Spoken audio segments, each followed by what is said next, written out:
Hey, Sean, I don't know if I ended up doing like a clickbait title for this video, but I've been working on my YouTube studio here in the basement, in my home studio since I moved in June. And the way it sits currently is I have a Deity VMic D3 Pro as my microphone. I have a Amarin F22C as my key light.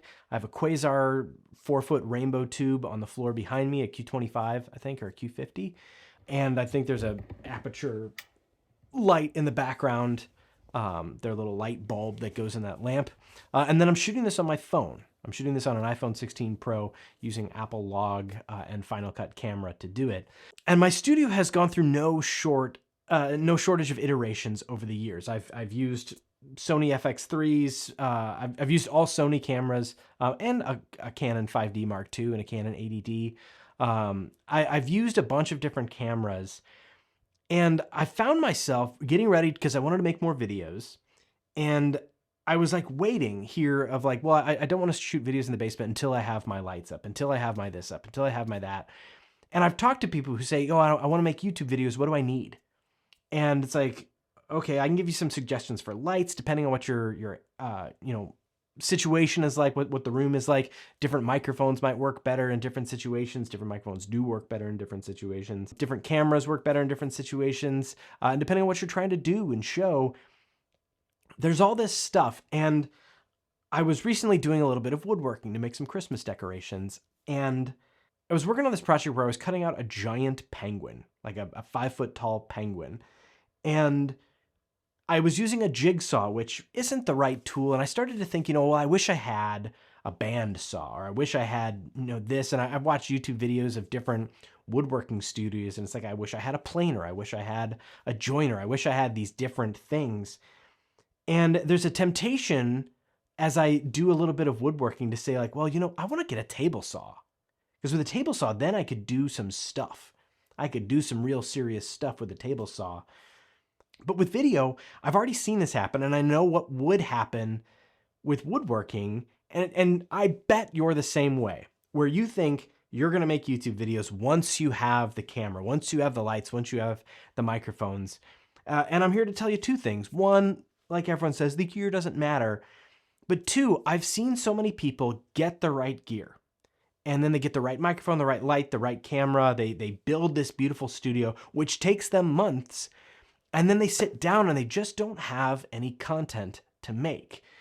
And I've seen this especially with podcasts. I think people think it's easy to podcast, and it can be. And people are, well, I need gear. I need some good gear, some good microphones to help me get set up.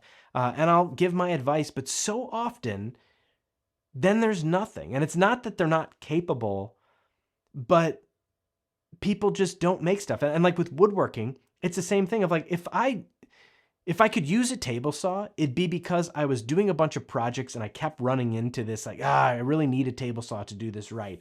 But I'm not doing a bunch of projects. Since moving in June, I've done one woodworking project, and I don't need a table saw. And I'm not going to use a table saw because I don't do woodworking. Now, if I start doing a bunch of woodworking and my tools are inefficient, that's different. But that's the situation that we find ourselves in with our YouTube studios and our camera gear in general for stuff beyond a YouTube studio. But I feel like a lot of people are trying to build YouTube studios. And so my challenge for you is this: forget about the gear.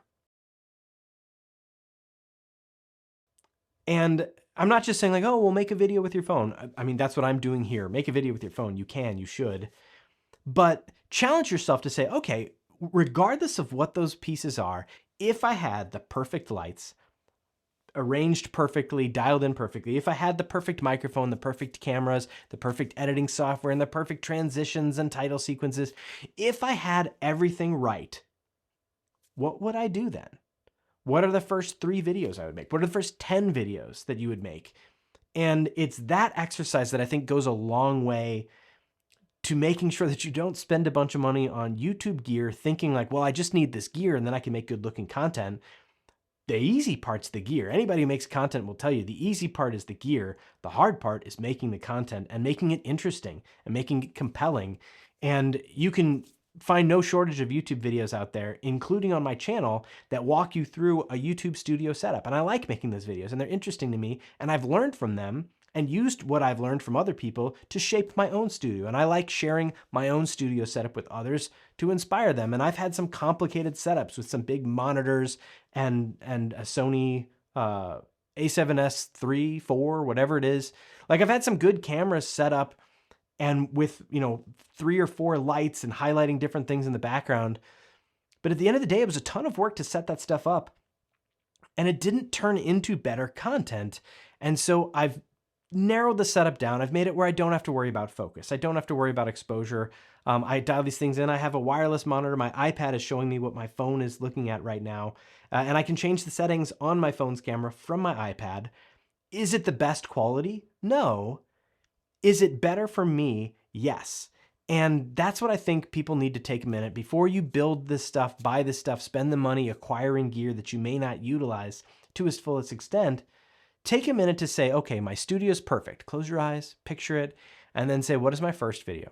What is my second video? What is my third video? What is my 10th video? What is my 20th video? What is my 100th video? And I think if you can't get to, maybe not 100 right away, but if you can't get to those first few answers of what are my first 10, 12 videos, maybe don't build a studio.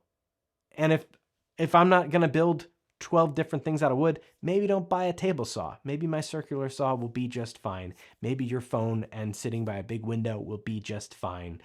Let your content do the heavy lifting, but to do that, you have to focus on your content and make it good, because having a beautiful shot of a really boring video isn't going to succeed on YouTube in any traditional way, and it probably won't be that fulfilling for you either. And you're just going to be upset that you spent a bunch of money on really good gear and you didn't take the time to develop a strategy that's going to create content that's fulfilling to make and useful to a potential audience, if that's what your goal is. So that's my thought. I'll show you my setup. I showed you my setup. But at the end of the day, before you build your setup, think for a minute of what you want your content to look like, and make sure that you've got enough there to justify needing the table saw or the panel light. That's all I got. Thank you so much for watching. Have a great day or night or whatever, wherever. See you later. Bye.